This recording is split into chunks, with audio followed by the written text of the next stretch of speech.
Tu as repéré un crush et tu veux savoir s'il vient de Dieu ou si c'est toi qui t'emballes dans ta tête. Alors bouge pas, enregistre cette vidéo et je te donne des tips pour savoir si ça vient de lui ou pas. Dans 1 Corinthiens 14 au verset 33, il nous est dit que Dieu n'est pas un Dieu de désordre mais un Dieu de paix.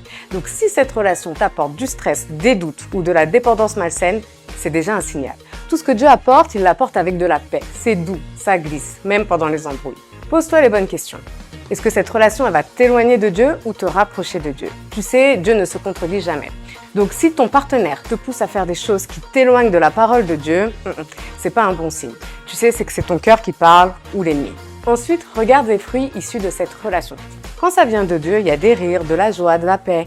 Il n'y a pas de manipulation, il n'y a pas de remis, de je réponds dans 2 heures, de fuis-moi, je te suis. Tu sais, l'amour ne se gonfle pas d'orgueil. Enfin, n'oublie pas de mettre cette relation en prière. Et tu demandes à Dieu, si cette relation vient de toi, alors tu la bénis. Sinon, tu la bloques. En parallèle, tu vas demander au Saint-Esprit de te donner des signes. Et ça va passer par des versets, des circonstances ou des personnes. Le Saint-Esprit est vraiment ton meilleur ami. Alors, la prochaine fois que tu as un crush, pense à tout ça. Mais en attendant, dis-moi en commentaire si la personne que tu fréquentes en ce moment, ça semble être la bonne, ou si c'est un red flag à fuir.